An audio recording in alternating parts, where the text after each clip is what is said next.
等等，宗庙是在这边。我知道。籍贯之礼应该去宗庙才对。我给他改了。按照古制，要祭天地、祭先祖，都不用祭。不祭天地、不祭先祖，那去哪儿行籍贯之礼？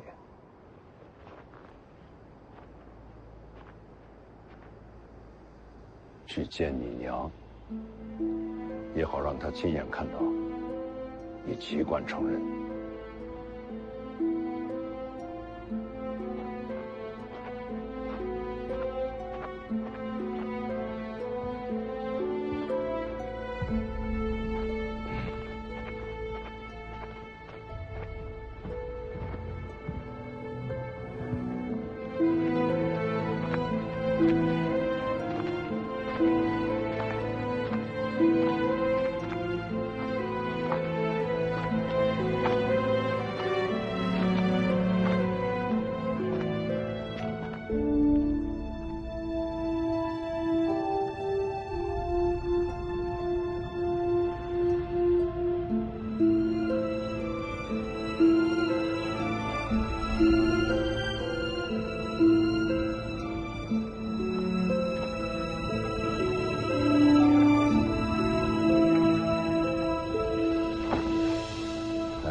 你娘生前呀，最喜欢的就是这2尊尸像。那边是你的2个姐姐和黄满儿，只有你在这一侧。你娘对你的宠溺偏爱，从未有过止境。都说我徐骁是一个疯癫残暴、不识礼数的粗鄙之人。我认了。今天你的籍贯之礼不祭天地，只拜你娘。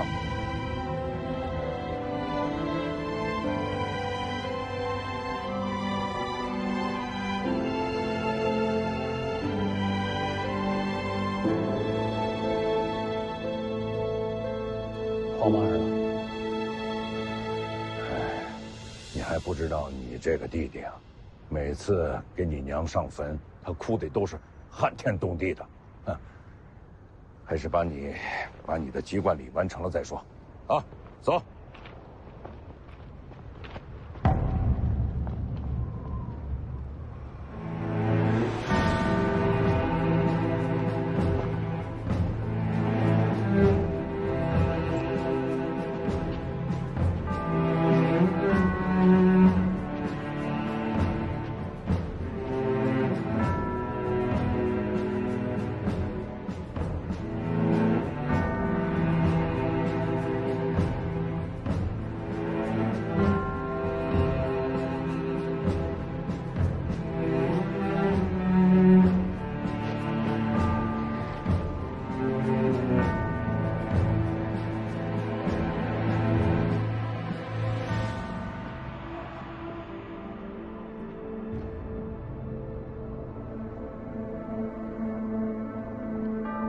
主子籍贯便已成人，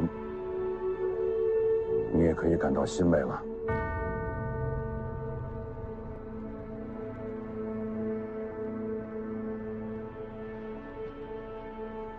跪下。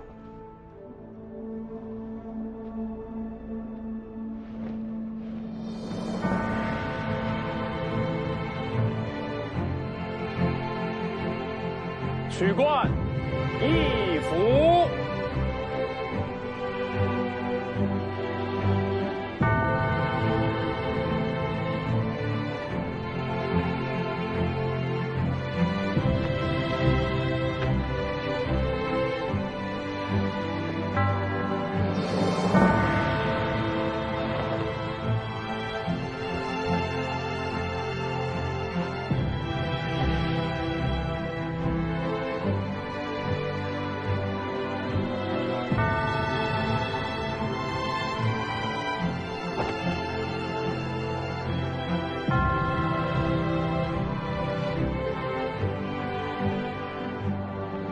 令月吉日，史家元服，契而幼志，顺而成德，授口为奇，戒而景福。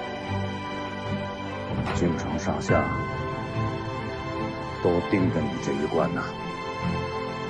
此冠视为古制，今日之后不可再戴。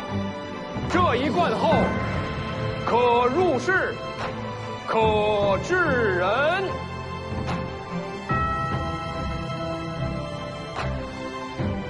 除冠一服。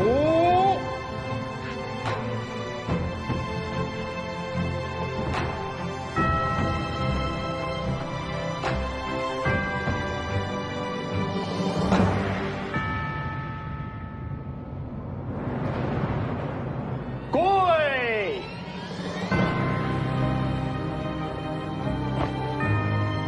吉月令臣，乃身而服，敬而威仪，殊甚而得，眉寿万年，永寿无福。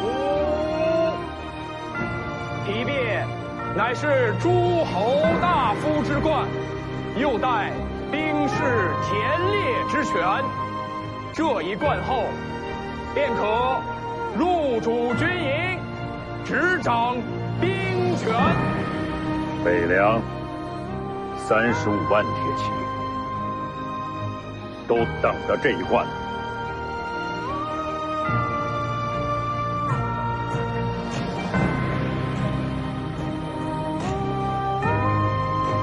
除冠一服。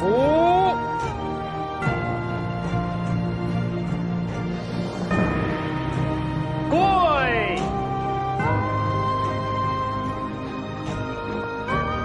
以岁之政，以月之令，贤家而服，兄弟俱在，以成厥德。黄狗无疆，受天之庆。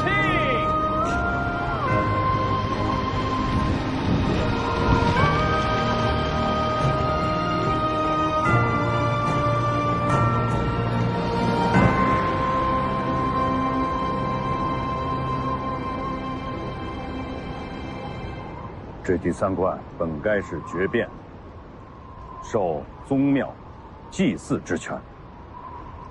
我想了想，把它给换了。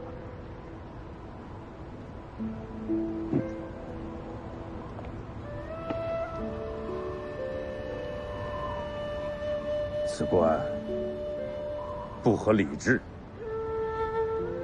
亦无典故，可以说，它什么都不是。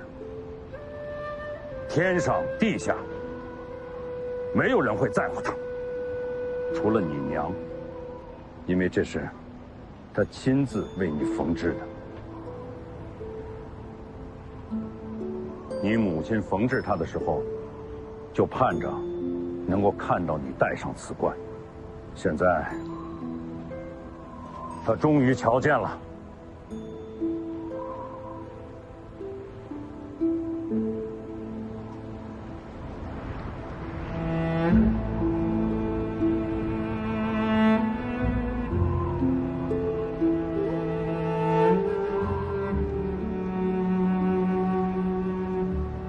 入仕封侯，执掌千军，固然很好，可再好，也比不过他。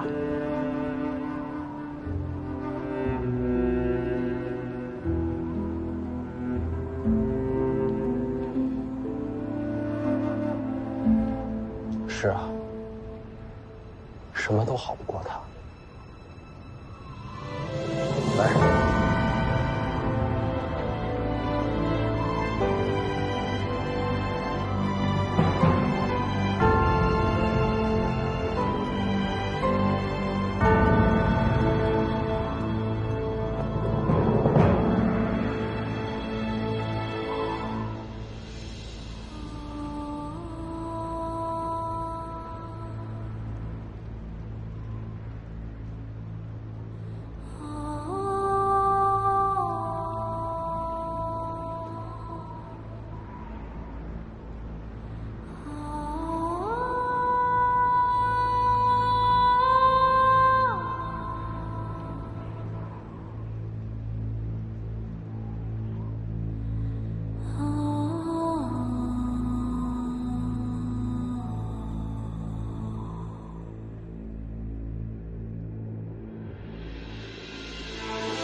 仔细看看，凤年长大了。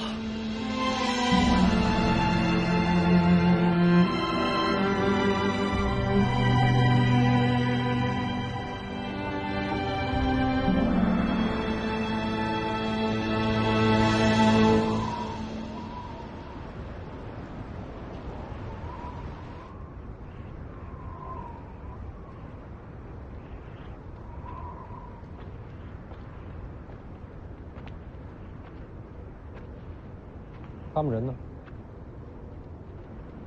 我让他们先回去了。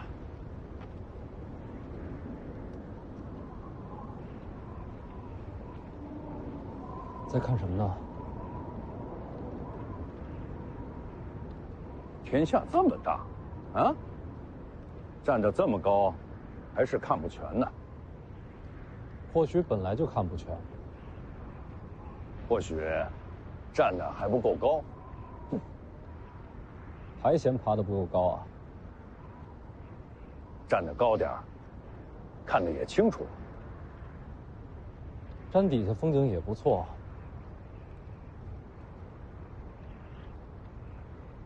丰年，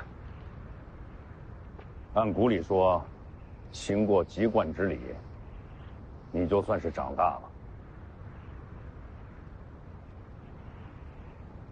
又想劝我接受北凉？不急啊，这事儿你可以慢慢的、仔细的去想。那你想说什么？我是想说，在今天之前，你还是个孩子，是，年轻真好，啊，但就是这个眼光行事不够周全。不过也没什么，我这个当爹的呀，就好比是一把大伞。啊，把那些风霜雪雨，替你挡得远远的。所以啊，你做不了的决定，当爹的替你做了。什么决定？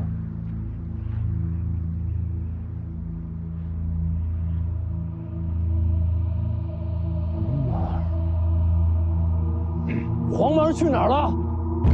已经出城了。别急，他会回来的。你不想杀宁峨眉，又想让你弟弟留在北凉，啊，我只能替你找出这第三条路。不杀人，啊，你弟弟可以留在王府，而且北凉还不能生乱。你到底想干什么？我问你，军中大营那些将校武官为什么亲近你弟弟？天生神力，骁勇无双。如果他没了这副根骨呢？怎么就没了？我要重塑他的筋骨，让他变成一个凡人。这样，你可以不用杀人，你弟弟就可以永远留在王府啊！那些人也不会利用他来扰乱我们的北凉。怎么重塑？天下门派众多，武功繁杂。但有一个门派的武功特性，能让你弟弟洗精换骨。哪一家？武当。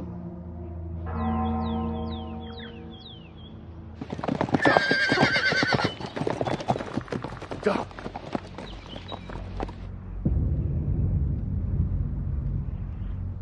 徐骁，你答应过我娘要保护好他。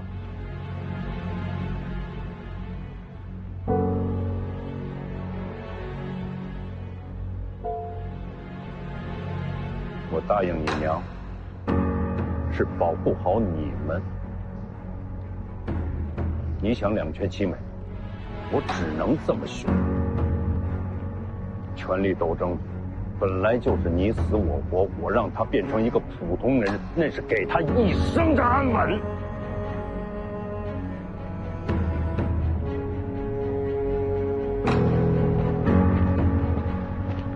嗨！要想让黄满儿留在北凉，只此一路。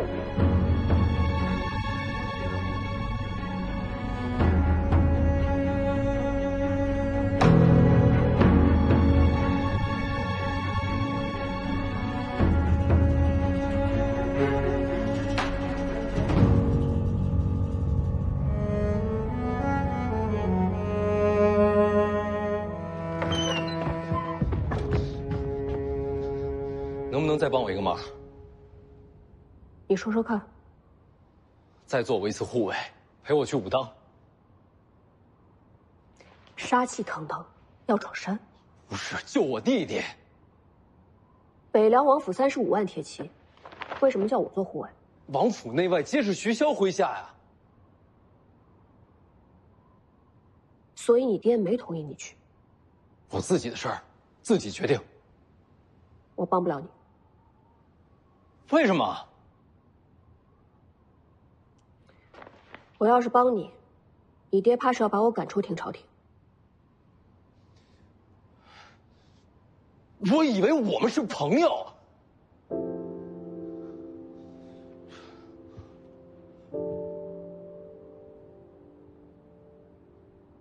你知道我为什么要留在廷朝廷吗？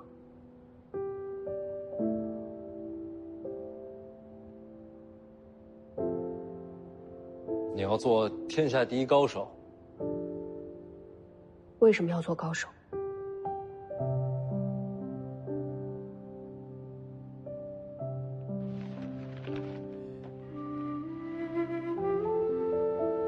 因为只有这样，我才能完成自己用血写下的誓言，为逝去的人讨回公道。这是我活着唯一的目标。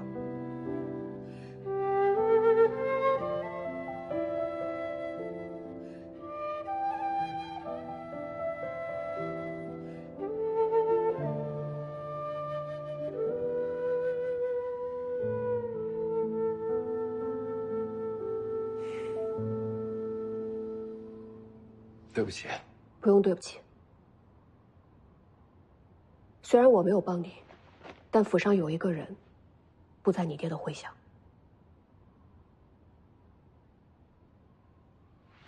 水里出来那个。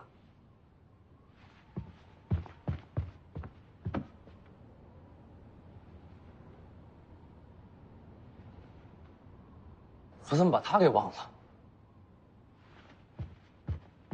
多谢。等等，秀东借你防身，回来还我。我不会武功，怕辜负了这刀。就当是朋友，尽的心意。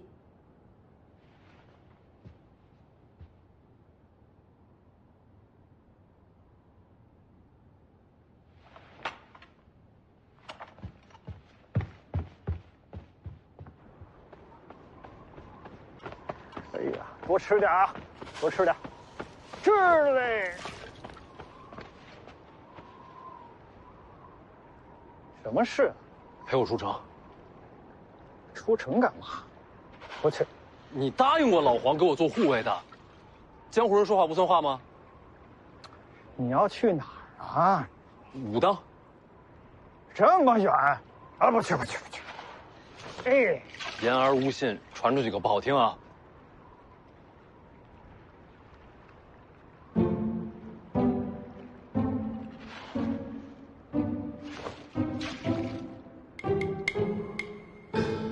都是朋友。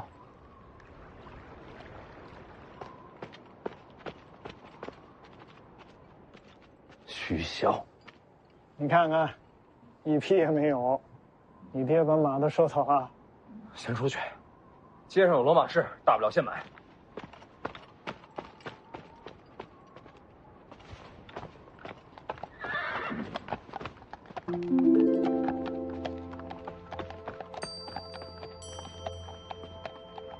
你爹突然传令，所有战马运到兵营，我就猜到你要闹事，劫了2匹马下来，要借吗？2贯钱。我可说清楚啊，以你爹的手段，灵州城内你保证1匹马都买不到。谢谢啊。说了要钱的。我知道，2贯钱回来给你。我可不是要帮你啊，你离开北凉最好，见不到你我才轻松。前辈，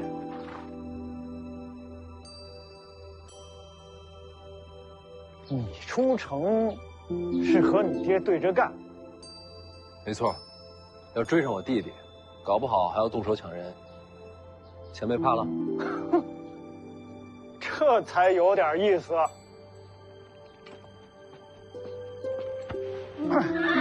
走，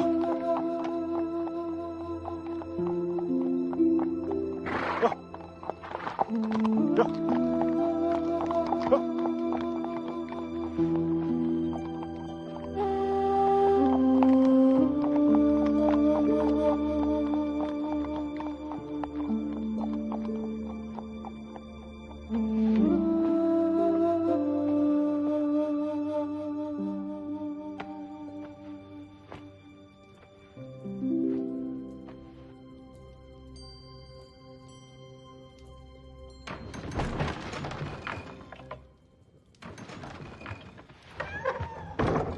来看看你缺点什么。我听人说你给徐凤年送马，消息传得这么快？徐骁摆明了就是不想让徐凤年出城啊！你这不是惹祸上身吗？我都不怕，你怕什么？你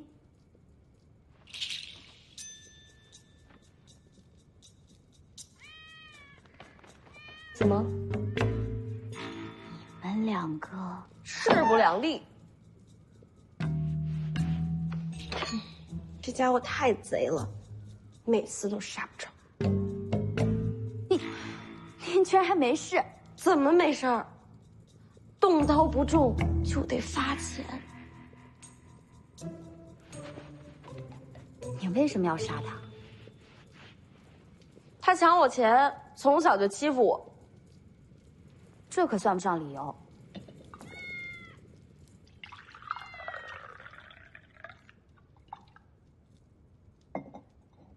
大概是为了让他事先习惯起来吧。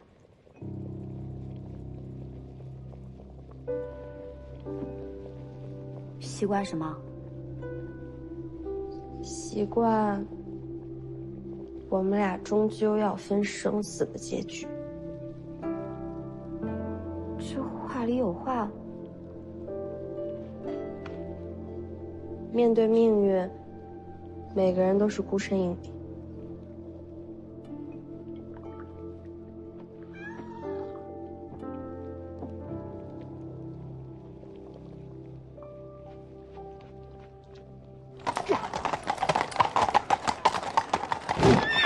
把城门打开！凤子营受命封城，若无军令，任何人不得出城。你知道我是谁吗？王爷的命令里说了，尤其是世子，不可出城。要不要杀出去？他们也是奉命行事，不应该付出性命。换个城门看看。徐骁不会留这样的漏洞。那就找熟人走人情。我算是明白为什么徐骁要让楚如山送黄满儿去武当了。你爹把什么都算死了，一点机会也没给你留。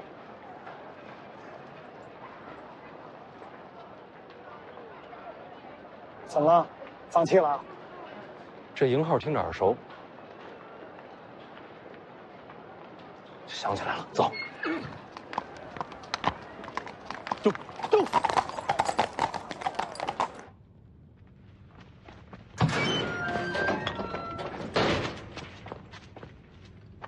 世子又来了。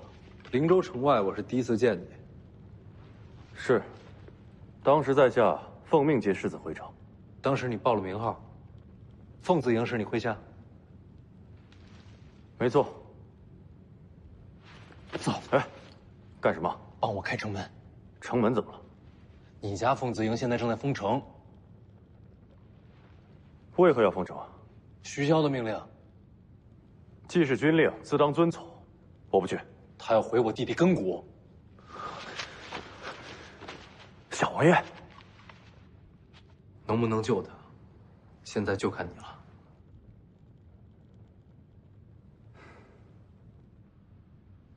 徐凤年是用手令入的地牢。那令牌是他师傅给的。宁峨眉定会下令开城门。他是凤子营主将，他的话对凤子营就是军令。宁峨眉最佩服的就是黄满儿，他一定想去救他。哎，你还追得上吗？追得上。追上以后帮我传个话。世子请回，明日之前，城门不会再开。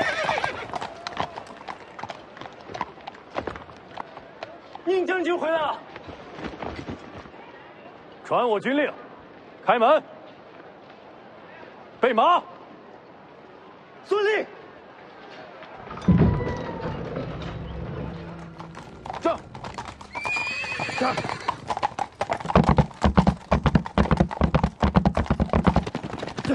走！停！世子，黄马儿呢？留在武当山了。你把他一个人留下了？知不知道徐骁让他去武当干什么？义父没说啊。他要毁了黄马儿根骨。你也不用那么着急，能改人根骨，也只有武当新法成就大王庭。武当很多年都没人能做到了。怎么了？世子不知江湖事，武当没落，全凭掌门王重楼独当一面。此人精才绝艳，现已成就大王庭。武当又有人练成大王庭了。走，追去武当。陈之豹，世子先走，我挡住他，逃不掉了。有话带给你，请说。义父让我传话给你。凤年，你已经成人，是该学会做抉择了。黄蛮儿之事本就两难，既然你已追去，就由你来决定结果。他的意思是让我去武当。你若想保徐龙相一身神力，就要回到最初抉择，要么让他离开北凉不再回来，要么就学会杀人。杀人？杀谁啊？武当你可以去，北凉军必须回灵州。宁峨眉、楚禄山，跟我回去。管到我头上了。他说的对。世子，北凉军已是皇室心头大患，长时间不在驻地，天知道会引来怎样的猜忌。你们得回去。是。还请世子念在手足之情，护住小王爷周全。一言为定。行。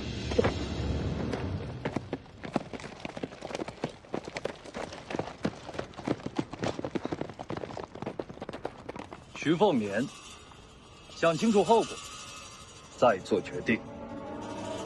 走，去武当。就到了，准备怎么要人？杀上武当，直接求见王重楼。哎，你属小狗的。这屋子让给你们住，我自己找地方。有麻烦喊我。前辈。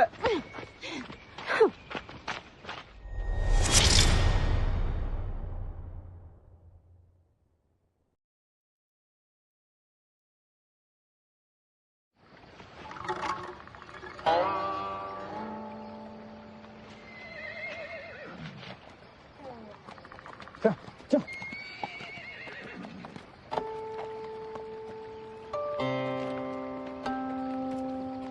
武当掌门居然亲自下山接你，看来武当和北凉的关系不错。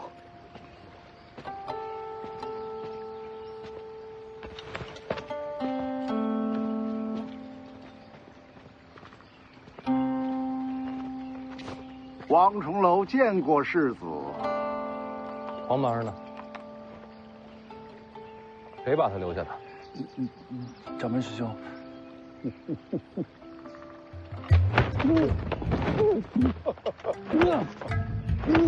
楚先生一路跋涉，辛苦了。见过王掌门啊。哦，这位是家师闭关弟子，贫道小师弟洪喜相。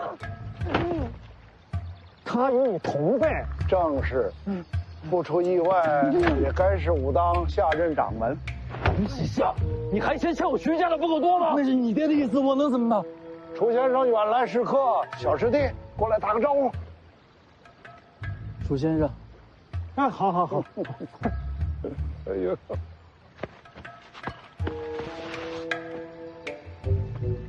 带我去见他。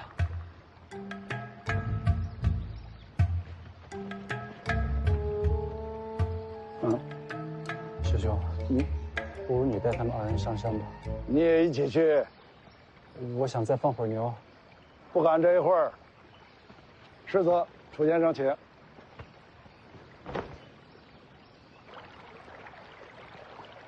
来，世子，请。请。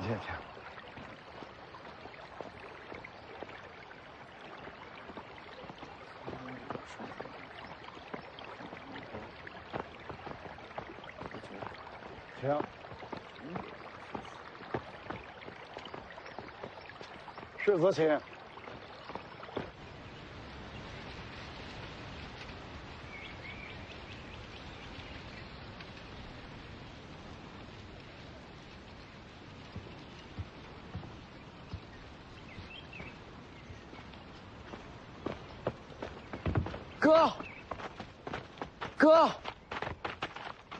哥，我刚想你，你就来了。你还好吗？好，丽姐还在。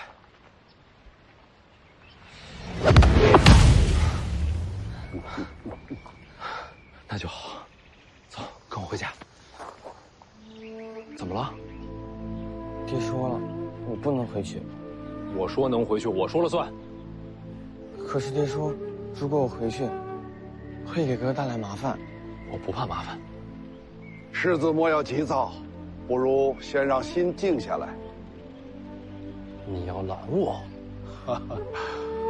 世子的家世贫道怎敢拦？我只是劝世子想清楚些。小王爷若是回了北凉，等着他的会是什么？我守着他，不会让他被人利用。你能寸步不离守他一辈子吗？为何不能？世子难不成要用铁链子锁住小王爷？我知道世子与小王爷兄弟情深，可是世子想过没有？如果支持小王爷的人对世子动手呢？我接着。如果支持世子的人对小王爷动手呢？谁敢？权力之争，什么事做不出来？你这么带他回去，是把小王爷往绝路上推。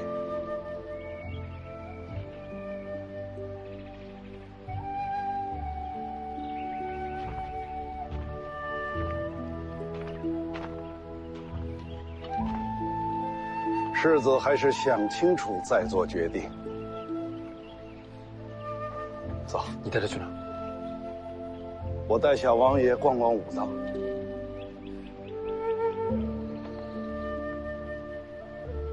哦，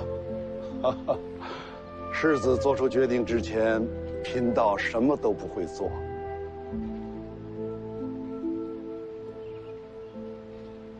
我不走，就住在这儿。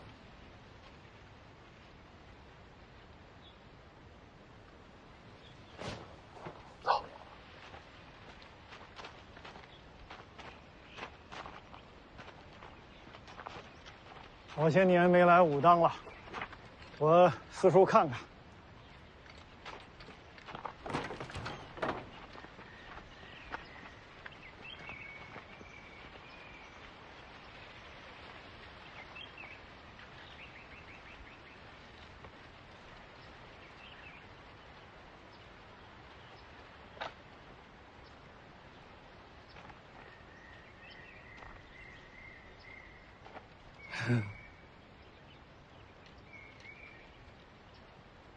要不咱们进屋坐坐。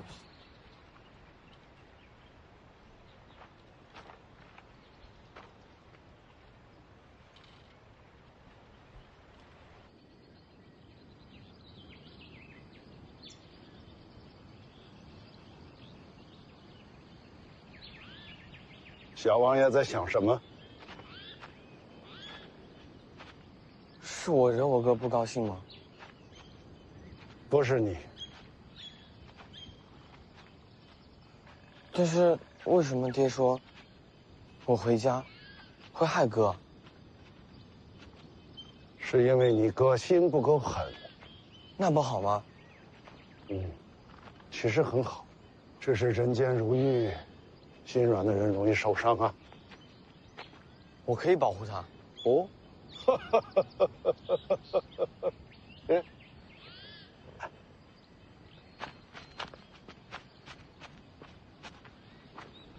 师弟怎么出紫竹林了？哦，这位是王爷次子。天生根骨，赤子之心，很好。哎，倒不如让小王爷就住在你的紫竹林。从本心讲，整个武当山里最像小王爷的，就是师弟你了。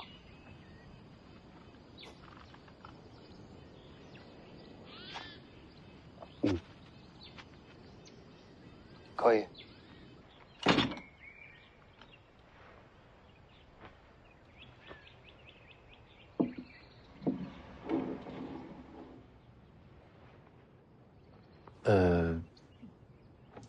其实我大概都听明白了，秀儿人想借小王爷之名，从世子手中夺取北凉大权。其实我没打算要，那就让给他们。黄马儿本心通明，不谙世事。我要是把北凉让给他，那些支持他上位的人，总有一天会夺他性命。那其实这个结果跟王爷所说的一样，只有2个选择，要不然让小王爷不要再回北凉，要么就杀尽军中那些野心狂徒。我必须得做一个决定。可是想借小王爷身份搅乱局面的人到底是谁？藏得太深，徐骁都没找到。那不就简单了？小王爷现在回不了北凉，那就让他暂时待在武当呗。世子若是想念，随时可以来看他。问题就出在这儿，你们武当守得住他吗？这么大一个门派，守不住一个人？你要想明白一个道理，那些支持黄马儿上位的，未必是北凉军。那会是什么人？最希望北凉分崩离析的是谁？李彦皇室。皇室眼中，黄马儿就是打破平衡的利器。武当不过是个江湖门派，挡得住皇权吗？这个放心了，皇室还能赶到武当来抢人不成？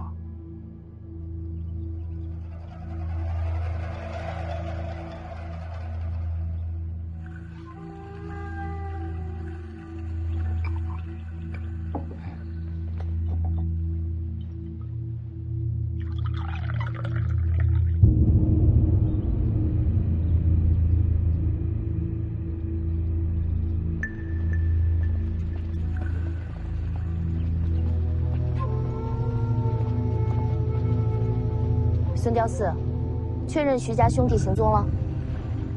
回公主殿下，徐凤年和徐龙象皆已离开灵州，先后奔武当而去。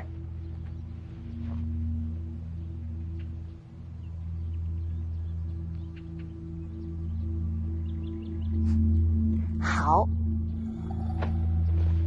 我们也去武当。3年前，徐凤年推拒婚约，让我成了这京城里的笑话。一个武夫之子，也敢羞辱皇室。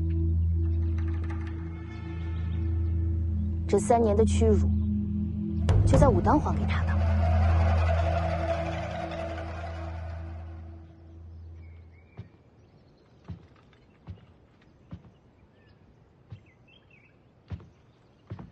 那小道士咋了？怕我打他，溜了。那你弟弟的事怎么办？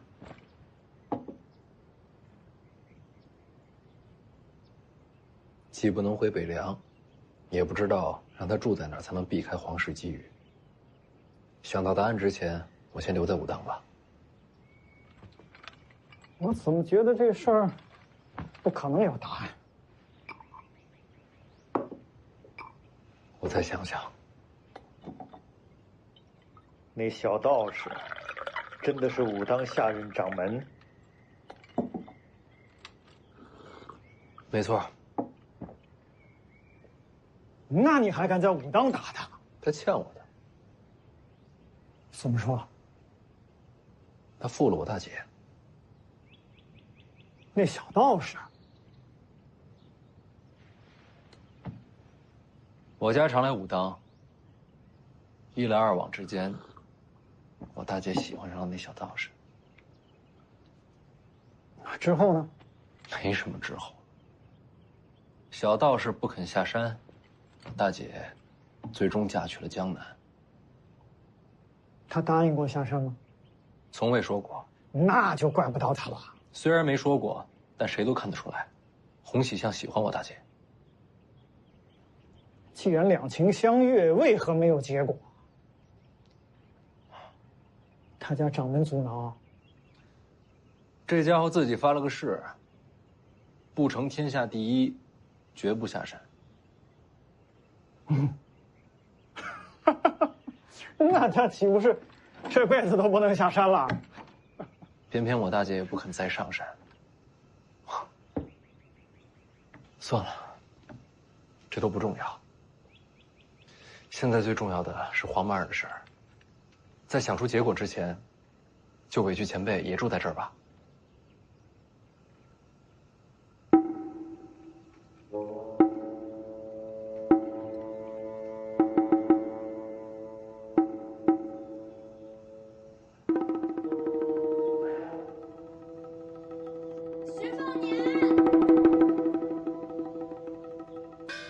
小泥人儿，我耳鸣了。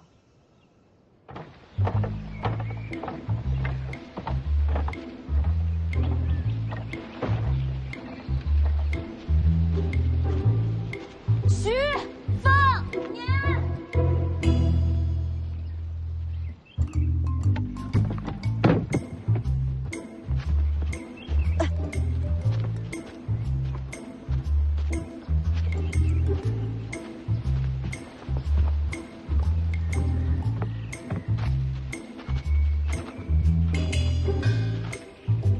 还真是你，你怎么来了？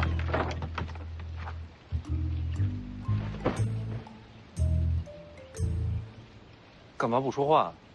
你混蛋！我又怎么了？你知道这有多重吗？我背着上山的，快累死了。背的什么呀？换洗衣服、笔墨纸砚，你一样都不带就上武当来了，最后害得我把这些送过来。徐骁是猜到我要在武当住一段吧？他猜你还不是一猜一个准？为什么让你来啊？借马的事儿被知道了呗，还不是怪你？你一个人上来的？马车到了山脚就回去了。你不回去？哦，徐骁是让你留在武当照顾我，那你可惨了。哎，你属小狗的。哎，这屋子让给你们住，我自己找地方。有麻烦喊我。前辈。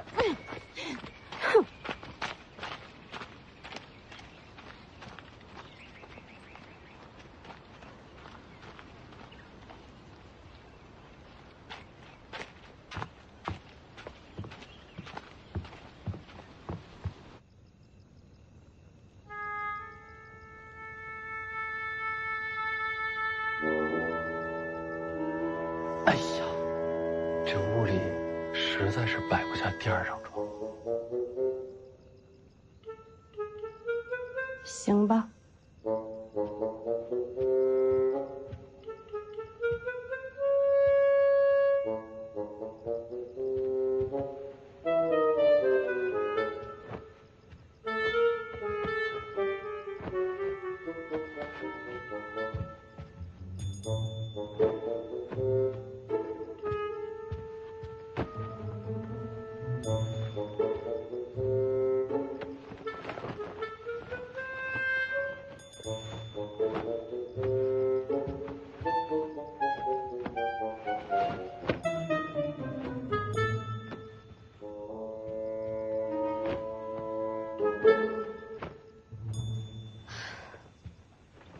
睡吧。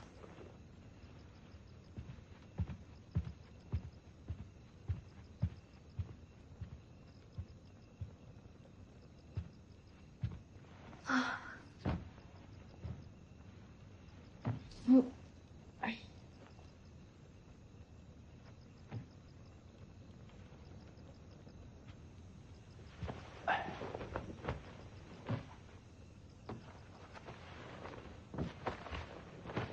舒服呀！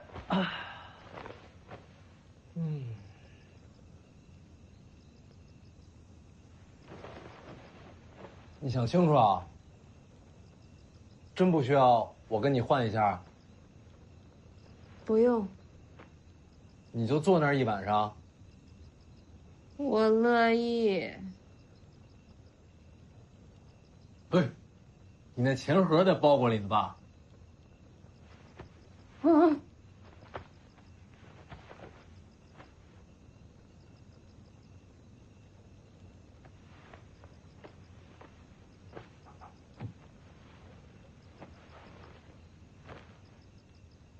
舒服呀！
这酱瓜不错啊。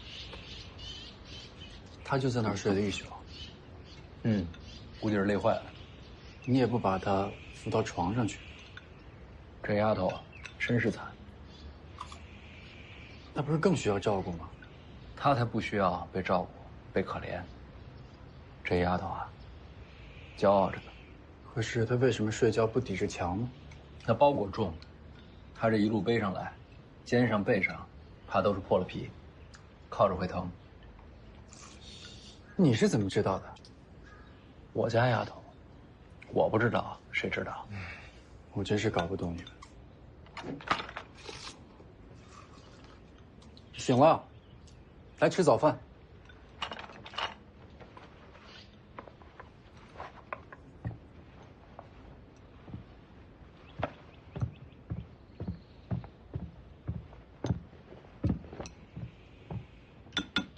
吃饭，吃饭，别管他。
怎么了？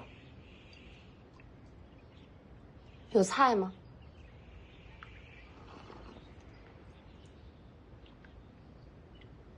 要是不够，我可以再去拿。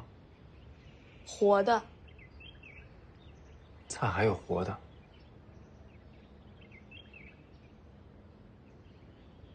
这道士是傻的吗？人家是武当下任掌门。世子，这到底什么意思啊？他是问你有没有菜籽瓜苗之类的。可这怎么是活的呢？没出土之前，不是活的是死的吗？姑娘说的对，是活的。姑娘要这些做什么？种啊。我们有菜，可以给你送来。自己种不行吗？行倒是行，但是我们没有菜籽瓜苗。那你们自己吃的菜从哪来的？我们武当倒是有一个菜园子。带我去。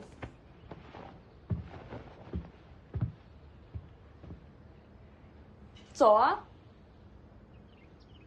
你别看我，我可管不了。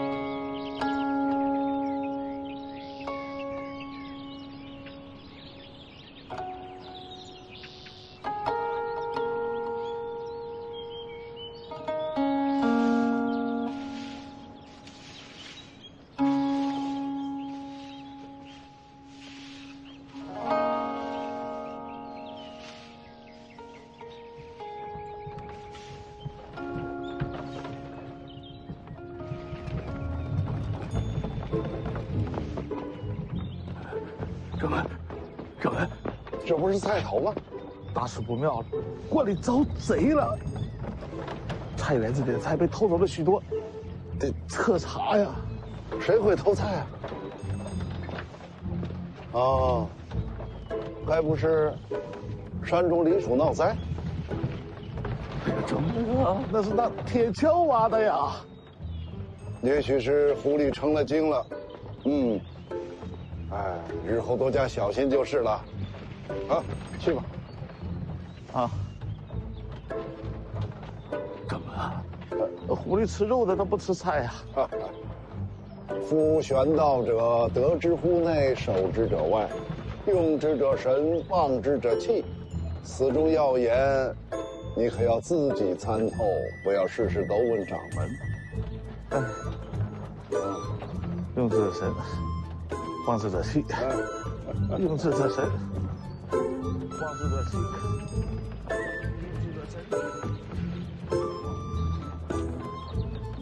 用之者神。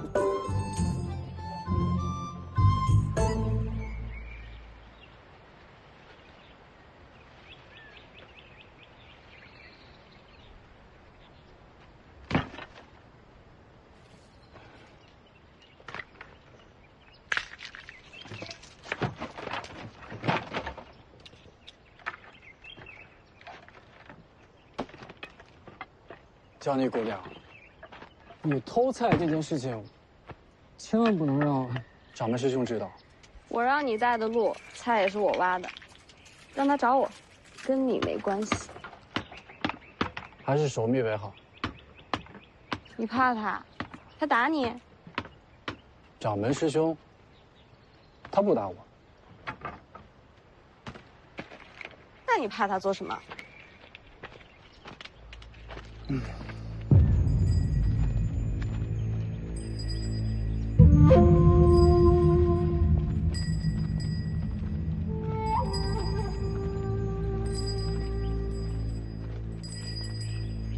什么路数？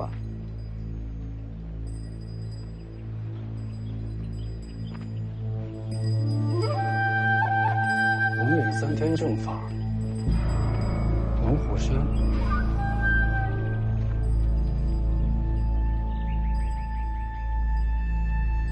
皇室钦点的天下第一门派。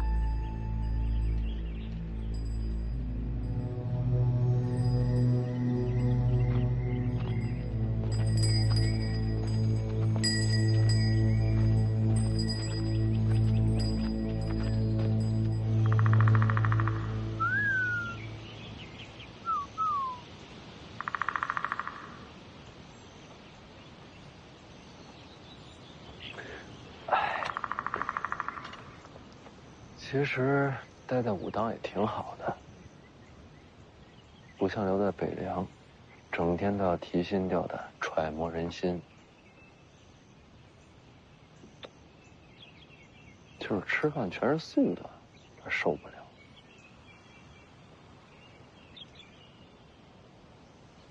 哥，你跟我来。怎么了？你过来。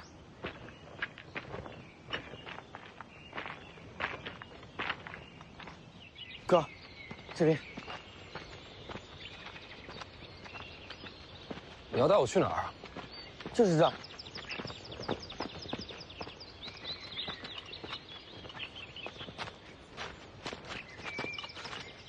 你就住这儿啊？对啊，里面有个小木屋。哥，你等我一下。哎，